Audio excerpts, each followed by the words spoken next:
नमस्कार साथियों, मेरा नाम है संदीप गुसाई। उत्तराखंड में जो प्रगतिशील काश्तकार, बागवान या किसान हैं, उनकी कहानी हमें, जो उनकी खोज है, हमें ले आई है उत्तराखंड के जो पौड़ी जनपद है, उसका जो बीरोंखाल ब्लॉक है, उसके एक छोटे से गांव में। इस गांव में बहुत कुछ ऐसा हो रहा है जो आने वाली जो पीढ़ियां हैं, जब इस कहानी को सुनेंगी, देखेंगी, तो वो भी प्रेरणा लेंगी इन कहानियों से। कहानियाँ इस गांव में, जितना ये छोटा गांव है, ऐसी इसकी छोटी छोटी कहानियाँ हैं। एक हस्बैंड वाइफ कैसे पूरे गांव के बंजर खेतों को वो अपने मेहनत से, खून पसीने से उन्होंने पूरे एक बड़े ऑर्चर्ड में तब्दील कर दिया है, उसी को बयां करती है ये कहानी। एक ऑर्चर्ड कहानी, एक ऐसी कहानी जिसमें अपने मिट्टी से जुड़ाव है, अपने पहाड़ से प्यार है, कुछ करने का जज्बा है, और आने वाले समय में ये बगीचा आसपास के तमाम इलाकों के लिए एक दर्शनीय जगह होगी, जहां लोग सीख सकेंगे कि कैसे एप्पल और कीवी के ऑर्चर्ड की खेती की जा सकती है। ये जो हमारा गांव है, बीरोंखाल ब्लॉक में पड़ता है, और इसका नाम है मटकुंडा गांव। और ये मटकुंडा जोगीमढ़ी, वैसे बीरोंखाल ब्लॉक में एक और मटकुंडा भी है, लेकिन ये जोगीमढ़ी वाला मटकुंडा है। और हम लोग शौक के तौर पे हमने काम शुरू किया, और हमारे साथ एक भाई साहब भी हैं हमारे, तो हमने कहा यार दोनों ने मिल करके क्यों ना इन खेतों में कुछ पेड़ पाड़ लगाए जाएं। तो धीरे धीरे करके हमने शुरू करी ये पेड़। पहले हम हिमाचल से लाए, और हमारे यहाँ पे एक बरसार यूनिवर्सिटी, कृषि यूनिवर्सिटी, कुछ पेड़ हम वहाँ से लाए। तो हम धीरे धीरे करके हमने काफ़ी पेड़ इस समय लगा चुके हैं। गांव बहुत छोटा है, बहुत कम परिवार रहते हैं। हमारे गांव की स्थिति तो अब ये लगाओ कि पौड़ी के सभी गांव की तरह होने वाली है। और यहाँ पे अब हमारे 8-10 परिवार ही हैं, जो मतलब एक ही लगाओ कि मजबूरी में रहने वाली स्थिति में आ रखे। मतलब शौक से कोई नहीं रहना चाह रहा है यहाँ पे। अगर हम लोग भी छोड़ देंगे तो शायद ये गाँव 2-4 साल में खाली हो जाएगा। अब वो दूसरे भाई साहब हैं हमारे साथ, वो भी अभी टीचर हैं, 1-2 साल में वो भी रिटायर्ड हो जाएंगे।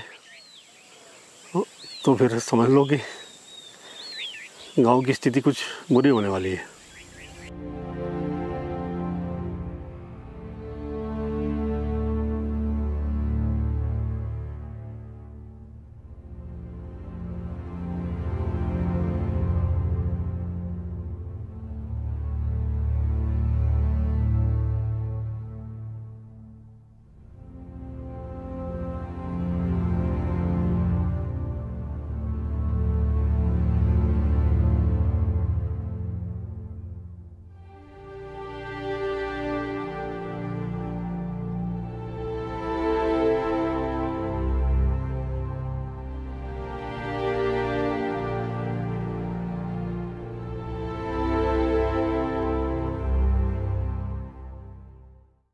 कीवी की अपने यहाँ पे 2 वैरायटी लगाई है, एक एलिसन लगाई है, एक हैवर्ट लगाई है।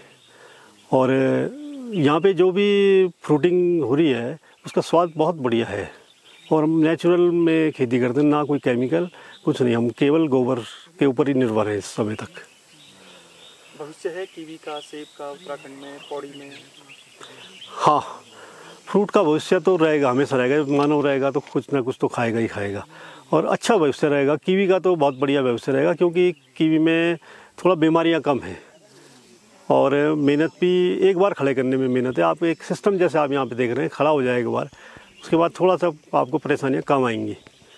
तो मैं तो चाहूँगा कि आप मेहनत करते रहे। जिसको जो शौक है, अगर आपको सेब का शौक है तो आप सेब लगाइए, और कीवी का है तो कीवी लगाइए। लेकिन सर, बहुत सारे काश्तकार के पास लैंड कम है उत्तराखंड में, तो उनको आप कीवी या सेब के साथ साथ कौन कौन सी खेती अपने खेतों में, उसके अल्टरनेट साथ में वैकल्पिक का सुझाव देते हैं? हाँ, जैसे आप मान के चलो, जैसे हम लोग हैं, हमने शौकिया तौर पे करा है, तो हम इसके नीचे वाली जो ज़मीन है उसको यूज़ नहीं कर पा रहे हैं।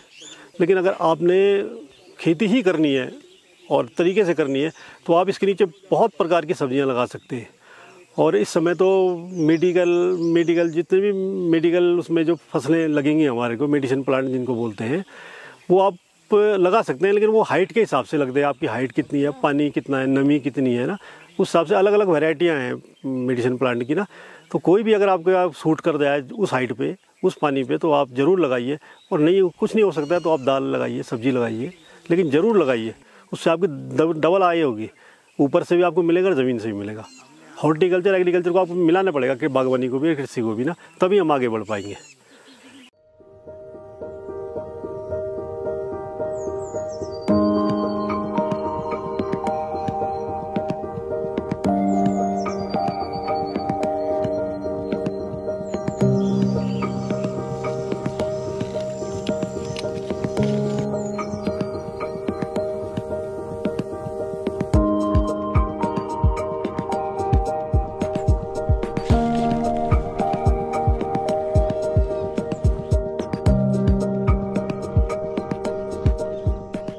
विजयपाल चंद ने 2017-18 से कीवी पर काम शुरू किया। उस समय तक पौड़ी गढ़वाल और उत्तराखंड में कीवी के बारे में लोग कम जानते थे। दरअसल पूरे बाजार में जो अभी कीवी है वो न्यूजीलैंड और कुछ हिमाचल और नॉर्थ ईस्ट से यहाँ पर आता है। और कीवी एक ऐसा फल है कि वो साल भर चलता रहता है। जो अभी कीवी आप देख रहे हैं बाजार में, ये पिछले साल के स्टोरेज कीवी हैं, अभी कीवी मार्केट में आया नहीं है। ऐसा ही सेब भी होता है, वो साल भर सेब चलता रहता है क्योंकि उनको कोल्ड स्टोरेज में रखा जाता है, बहुत जल्दी खराब नहीं होता, उसमें बीमारियां कम लगती हैं। और यही वजह है कि सरकार ने भी इस पर फोकस किया। लेकिन विजयपाल भाई ने यहाँ पर 17-18 में अपने एक जो खेत हैं उनके साथ साथ गांव वाले जो बाहर भी रह रहे थे उनको कहा कि हम आपके खेतों में ये जो कीवी है या सेब है उसकी खेती करना चाहते हैं, और एक आम सहमति बना के उन्होंने इस पर शुरू कर दिया। अब मुसीबत ये आ रही है कि इस पूरे करीब 300 पेड़ का तो ये बगीचा है कीवी का, बहुत बड़ी जमीन है ये, तो इसकी तार बाड़, इसकी रखवाली, यहाँ जो घास हो गया है, दोनों पति पत्नी के लिए इतना लंबा बगीचा संभालना बहुत मुश्किल हो गया है। 2 वैरायटी उन्होंने इसमें लगाई है, एक तो एलिसन है और दूसरा हैवर्ड। और जो ऊंचाई है यहाँ की समुद्र तल से लगभग 1800 मीटर है। अब उनका मानना है कि कीवी जो है उसके जो बाई प्रोडक्ट हैं उससे हम एक अच्छी आमदनी कमा सकते हैं। शुरुआत उन्होंने शौकिया तौर पर करी, लेकिन अब धीरे धीरे वो प्रोफेशनल जो खेती कर रहे हैं दुनिया भर में उसकी तरफ बढ़ रहे हैं। और अगर उनको मैन पावर मिल जाए, थोड़ा सपोर्ट उनको मिल जाए मैन पावर का, तो ये जो कीवी है उसको वो प्रोसेस भी कर सकते हैं और बाजार में भी भेज सकते हैं। योगदान तो सारा इन्हीं का ही है, क्योंकि आप देख रहे हो स्थिति ऐसी हो गई, कोई महिला घर में रहना ही नहीं चाह रही है, घर में ही रहना नहीं चाह रही। काम तो बहुत दूर की बात है ना। और कोई अगर यहाँ पे काम करे तो इन्हीं के बलबूते पे सारा खड़ा हो रखा है। नहीं तो अगर ये नहीं रहना चाहती तो ये भी देहरादून चले जाती, तो हम भी गांव में ही क्यों आते फिर गांव में आने का मतलब ही नहीं था हमारा भी। तो पूरी मेहनत इन्हीं की है, सारा का सारा मतलब जो होता है यहाँ पे घास कटाई से लेके सारना है, यहाँ से उठा के ले जाना है। और मजे की बात है गाड़ी भी चलाती है, तो ये गाड़ी में रख के इसे बाजार में ले जाती खुद ही, ऐसा नहीं है। पूरी चला के बाजार में चली जाती। हाँ, मतलब सब काम करती है कार, मतलब हमारे ब्लॉक में मतलब ये एक्सपर्ट है, मतलब हर काम पे। कोई मेहमान आ गया, परिवार देखना है, खेत देखना है और कटिंग करनी है, जो भी है मतलब सब। तो ये साथ नहीं देती तो था संभव आपके लिए? तब नहीं था तो हम भी क्यों घर में रहते। इच्छा तो रहती है हमारी ना, लेकिन थोड़ा बहुत कहीं पे करते फिर वो पेड़ फिर खराब लगा देते शौक से, फिर वो खराब हो जाते। मतलब ये ऐसा एक सिस्टम नहीं बन पाता उसके में। पंडे काम रहते, ज्यादा काम रहते, गोडाई रहते, झाड़ी कटन होंगे, बहुत काम होंगे, फिर पानी चरण होंगे, ज्यादा काम होंगे, सर्दी में ज्यादा काम होंगे। तो आप साथ आते हैं दोनों या फिर कभी आप अकेले भी आते हैं? ना डर के मारे तो नहीं आ सकता, अकेला साथ ही अंदर। डर किसका है? हाँ, भालू का डर है, बाघ का डर है। दूर हो गया, कोई नहीं है साथ में। फिर यहाँ से फल सड़क पे ले जाना? हाँ, यहाँ से सड़क में ले जाना, शर्म रख के फिर बाजार ले जाओ, गाड़ी में बाजार ले जाओ। तो आप आसपास की महिलाओं को भी बोलते होंगे तुड़ान में, घास कटाई में मदद के लिए आते हैं? हाँ, कभी बोल घास काटा बोल दे आंदा छी घास काटती। दरअसल ऐसा हो गया कि जो हमारे गांव में 1-2 महिला है अभी गांव में रहती है ना, तो उनका भी अपना अकेले हैं, उनका भी 50 काम रहते हैं। हाँ, गाय भैंस है, बच्चे है ना, तो उनको भी इतना टाइम नहीं मिल पाता है ना। टाइम हाँ हाँ, उनका उस समय उनके अपना काम भी है। तो दिक्कत आती है थोड़ा सा। इस बगीचे को बने हुए तो 7-8 साल से ऊपर हो गए जो हमने काम किया था। तो स्टार्ट में ऐसा हुआ कि मैं और मेरे बड़े भाई है जो टीचर है यहाँ, तो हम दोनों भाइयों ने कहा यार हमारे गांव की जो ज़मीन है खाली हो रही है, तो ऐसा करते हैं इसमें जरा जरा, उनको भी शौक था तो मुझे भी शौक था, तो हमने पेड़ लगाने शुरू कर दिए। तो धीरे धीरे करके हम पेड़ों की संख्या को हर साल बढ़ाते रहे। 10 साल पहले से जो हमने स्टार्ट किया आज तक हम इसमें हर साल कुछ ना कुछ पेड़ लगाते ही जा रहे हैं। उसके बाद एप्पल मिशन योजना आई थी सरकार की 2-3 साल पहले, तो उसमें भी हमने आवेदन किया और उससे वो भी हमारा स्वीकृत हुआ। तो उसमें 1000 पेड़ एप्पल मिशन से भी लगे हैं यहाँ पे। टोटल मिला के 3000 के आसपास जो हमने पूरे गांव में लगा रखे पेड़ ना, और जगह भी लगा रखे 3000 के आसपास होंगे।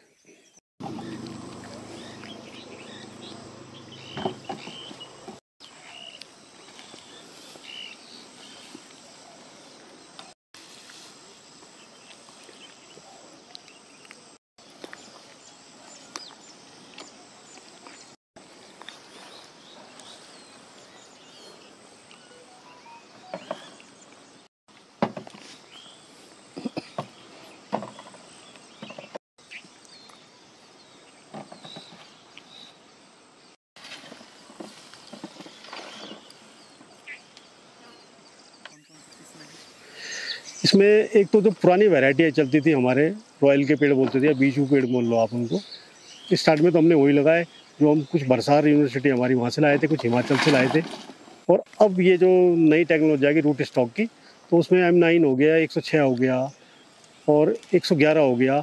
इस टाइप की नया रूट स्टॉक आ गया, कम जगह में आप अधिक पेड़ लगा सकते हो। तो वो वैरायटी लगी हुई है इस समय जहाँ पे हम बैठे हुए हैं। तो चुनौतियाँ तो बहुत ज़्यादा है सेब के ऊपर, और उत्तराखंड में इसलिए भी चुनौतियाँ हैं कि जानकारी का अभाव है, और हमारे पास सेब के ऊपर किसी ने पढ़ाई नहीं करी, और कोई है ही नहीं, हमारे ट्रेनर कोई नहीं है हमारे पास। इस वर्ग तो सरकार कोई ध्यान ही नहीं दे रही है। उनका सिर्फ ये है कि हर साल मतलब एप्पल मिशन के लिए 5 या 10 बगीचे स्वीकृत करना और उस पैसे को लगा देना। आप ये लगाओ कि जब से ये बगीचा लगा है कोई एक्सपर्ट नहीं हमारे पास, कुछ नहीं।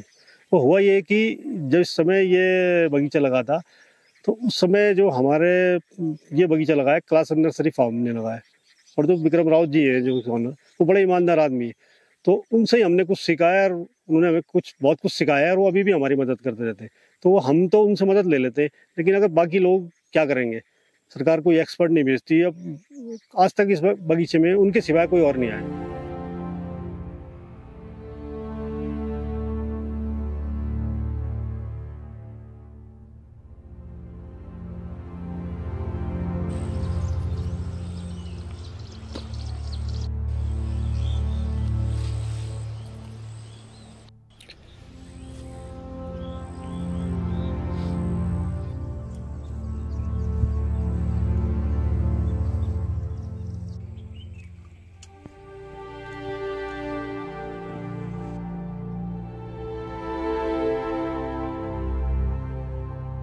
ये जहाँ तक भालू का सवाल है, वो इस बार पहली बार ही भालू का जो आतंक इस क्षेत्र में है, और बहुत जगह सुनाई दे रहा है कि भालू ये आए कहाँ से, इसकी जानकारी तो हमें नहीं है। लेकिन ये लगातार हमारे बगीचे में 1 आध हफ्ते आता रहा, और रोजाना हम लोग रात को आते हैं भगाने के लिए ना, तो रोजाना इसने कभी 10 पेड़, कभी 15 पेड़, कभी 20 पेड़ ऐसे हर खेत में इसने तोड़ रखे, और कई पेड़ों की टहनियाँ तोड़ रखी, कई पेड़ तो जड़ से खत्म कर दिए इसने। तो कुल मिला के हम मोटा मोटा हमने देखा कि 101 पेड़ तो हमारे इसने बिल्कुल डैमेज जीरो कर दिए हमारे को। कुछ आंशिक, हाँ जी, कुछ आंशिक करे, वो भी मतलब खराब हो जाएंगे, जो उसने टहनियाँ तोड़ दी है ना, तो वो खराब हो जाएंगे। और मजे की बात ये कि इसकी पेड़ तो हम नए ले आएंगे, चलो हमारे पास हिम्मत है, लेकिन फिर इतनी मेहनत, इतना साल, जो टाइम जो होता है ना, टाइम की कीमत है। सबसे बड़ी बात तो ये 5 साल खराब हो गए हमारे। अब देखो जीरो कर दी उन्होंने तो हमारी। अब 100 पेड़ों में हम अगर एक खेत में एक पेड़ में अगर 4-5 किलो सेब थे इसमें, तो देख लो सब जीरो कर दिया उसने हमारा। अभी आपने कुछ सुरक्षा के लिए कुछ बंदोबस्त किए हैं? हाँ है, सुरक्षा के बंदोबस्त भी है, अपनी तरफ से भी है, थोड़ा बाड़ भी है हमारे पास, सोलर फेंसिंग भी है, तो वो भी चल रही है।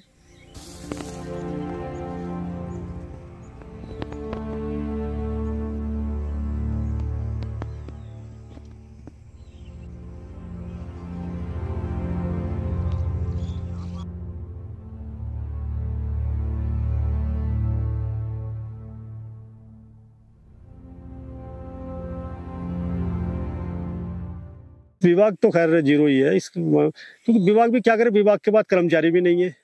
सबसे मजे की बात है कर्मचारी है नहीं उनके पास में ना। अगर उनके पास ऐसे एक्सपर्ट होते, कर्मचारी होते जो हर महीने महीने हमारे पास आते रहे, जानकारी देते रहे ये काम करना है ये काम करना है, तो मेरे को तो नहीं लगता कि आज तक कोई बोल दे कि जी मैं जा गया हूँ इस महीने गया हूँ, है ना। ऐसा कुछ नहीं है। तो वो बहुत बड़ी कमी रहेगी हम लोगों के लिए आगे बढ़ने के लिए। अगर हम आगे बढ़ना चाहते हैं तो हमें विभाग का, सरकार का पूरा सहयोग तो चाहिए चाहिए हमारे को समय समय पर।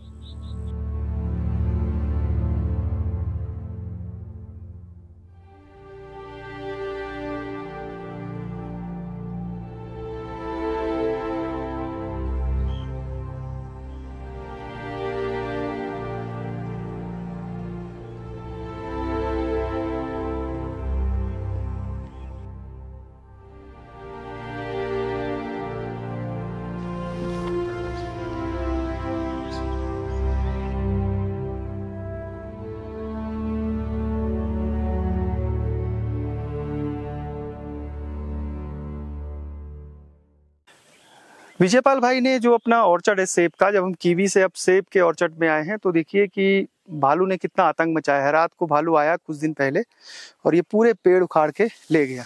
ये पूरे पेड़ उसने उखाड़ दिए हैं, तोड़ दिए हैं नीचे से। ये देखिए ये है, ये पूरा पेड़ इस तरीके से ये उखाड़ दिया है पूरा। तो ये पूरी करीब 100 से ज़्यादा सेब के जो पेड़ हैं वो उसने बर्बाद किए हैं। दरअसल पूरे उत्तराखंड की में अगर आपको जो भालू जिन इलाकों में होता है, हायर हिमालय के जो जंगल है, जैसे आप ऊखीमठ ब्लॉक जाएं, आप मोरी की तरफ जाएं, आप जो घनसाली ब्लॉक है और जो ये वाला ब्लॉक है बीरोखाल और थलीसैंण, यहाँ बहुत डेंस फॉरेस्ट होते हैं। तो भालू इन इलाकों में बहुत होते हैं और अक्सर घाट के इलाकों में, उसके अलावा कपकोट, इन इलाकों में सबसे बड़ा जो खतरा होता है जंगली सूअर के बाद वो है भालू। और भालू इतना बड़ा विशालकाय जानवर है कि उसको भगाना, उसको लड़ना उससे आसान नहीं है। बंदर और लंगूरों को भगाना तो आसान है, आप आवाज़ों से या गुलेल से या पटाखे से उनको भगा सकते हैं। और जो भालू है वो रात को अटैक करता है उनके आसपास के खेतों में, खेत खोद देगा, आलू खा देगा। और ये जो सेब है, सेब उसको सबसे ज़्यादा पसंद आता है, तो वो उनके तनों को खाता है। ये तने जो हैं ये टहनियाँ तोड़ता है, ये इलाके तोड़ता है, पहले उखाड़ता है। और ये तो पेड़ अभी करीब 5-6 साल पुराने हैं, तो ज़्यादा मजबूत भी नहीं है, तो उसने टहनियाँ तोड़ी हुई हैं। 100 पेड़ तो उसने पूरी तरीके से बर्बाद कर दिए हैं और जो बचे हैं वो हैं जिनकी टहनियाँ तोड़ी हैं। प्रोटेक्ट इन्होंने किया है, तार बाड़ लगाई है, सोलर फेंसिंग की है, लेकिन वो नाकाफ़ी है।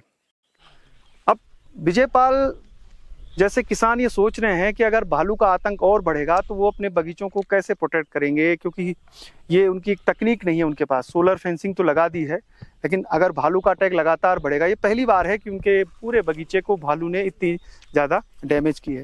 ये पूरे बगीचे पीछे पेड़ टूटे हुए हैं, जगह जगह कहीं पर टहनियाँ टूटी हुई हैं, तो ये बहुत बड़ी चुनौती है।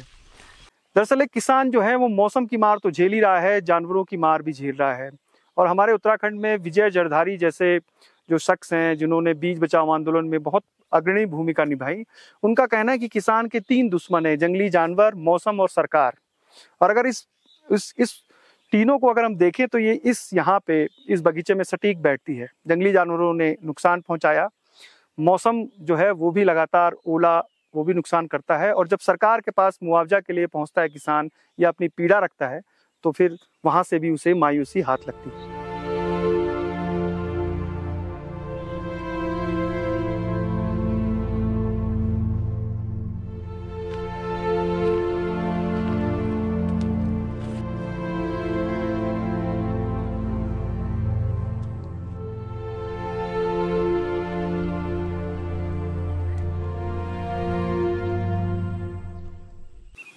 देखिए, जैसा कि मैं हमेशा कहता हूँ, पहाड़ को जो जीवित रख रहे हैं वो लोग हैं जो अपनी सुख सुविधाओं को छोड़ के पहाड़ में रह रहे हैं और कुछ कर रहे हैं।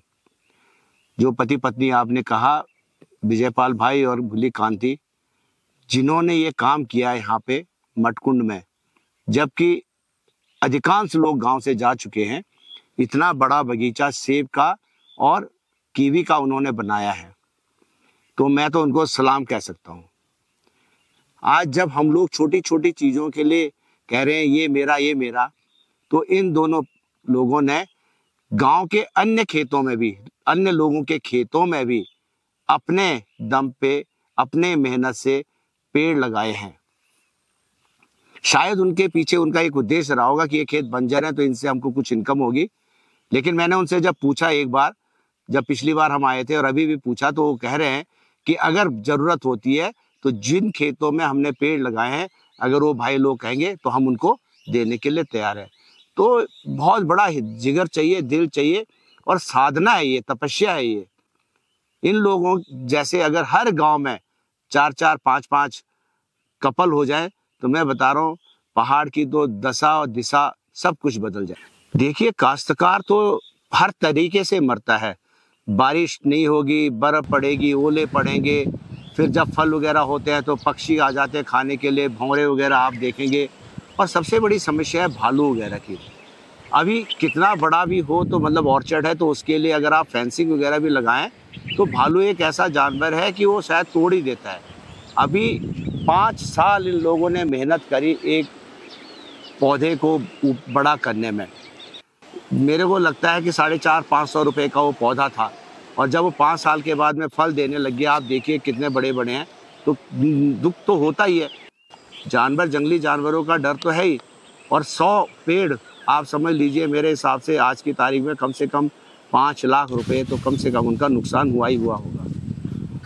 देखिए, मतलब कि आपकी जो आपकी नीति निर्धारता है, अगर वो ये ना बोलें कि देखिए इसमें, हम ये भी बोल दें कि हम कुछ करेंगे, क्या हो सकता है, उसके बनस्पत वो कहते हैं कि भाई इसमें तो कुछ है ही नहीं, मुआवजे का तो कुछ है ही नहीं है, प्रोविजन ही नहीं है।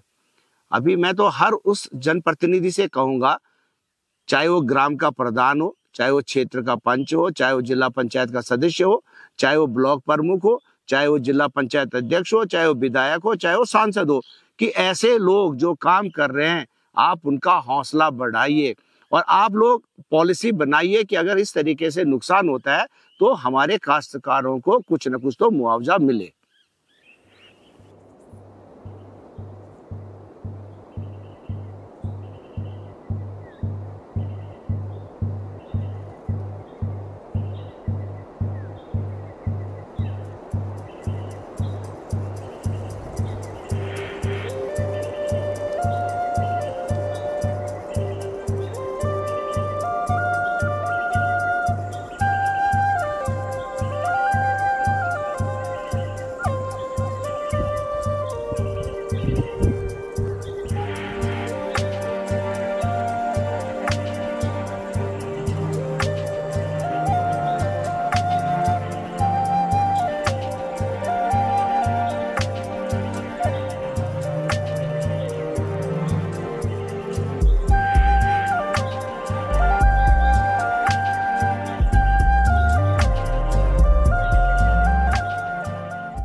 चौपड़ है ना, ये चौपड़ महाभारत में यही हुआ था।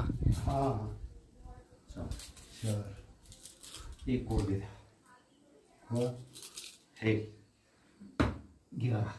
जीत हार में कितना टाइम लगेगा इसमें? इसको हाँ, इसका अनलिमिटेड है, अनलिमिटेड टाइम है इसका, मतलब लॉन्ग टाइम तक भी चल सकता है और जल्दी भी बाजी हो सकती है।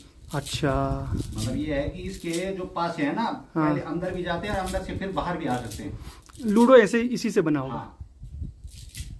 लूडो में वही होता ना, जैसे 6 आ गया तो 6 चलेगा।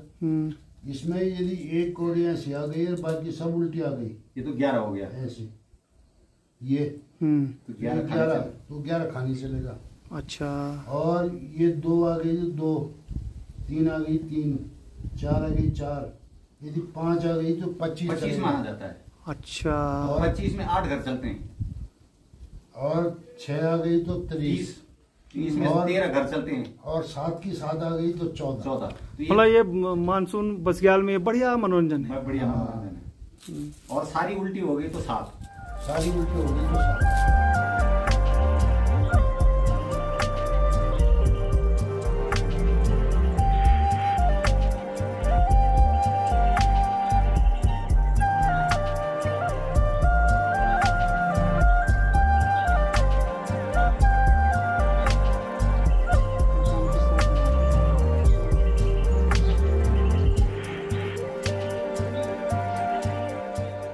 ये मकान जो है हमारे दादाजी श्री गोविंद सिंह जी ने बनवाया। उनको लगभग 14 से 15 साल इसमें बनवाने में लगे हैं, क्योंकि इसकी पत्थर की कटिंग इस प्रकार की है कि एक पत्थर को काटने के लिए एक दिन में मिस्त्री ने केवल 4-5 पीस काटे होंगे। तो ये पत्थर जो है, इनके बीच में कोई भी मसाला या कोई भी सीमेंट इस टाइप का कुछ नहीं है, और इसकी दीवारें लकड़ी जो है वो बाहर से आई हुई है। बल्कि यहाँ के जो पत्थर हैं यहाँ पे निकाले हुए, ये सब यहीं पे निकाले, इसी ज़मीन से निकाले हुए।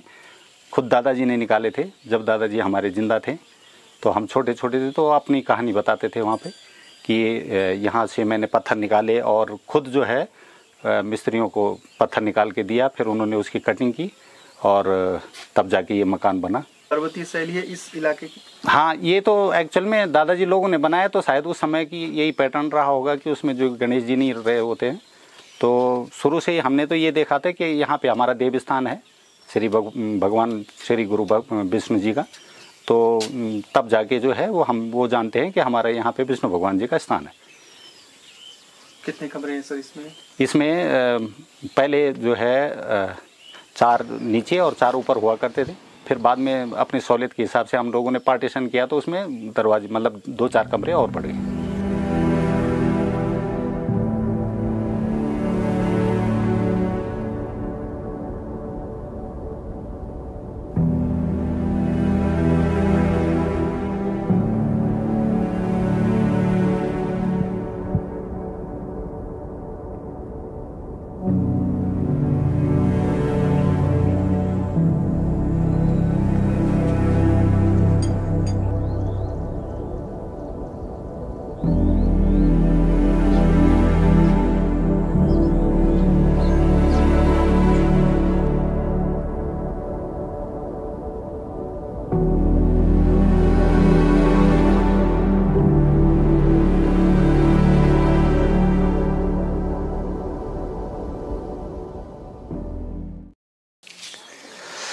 विजयपाल भाई की पूरी कहानी आपने देखी, समझी किस तरीके से उन्होंने मेहनत करके पूरे गांव के जो खेत थे उसमें कीवी और जो सेब है उसका बगीचा तैयार किया।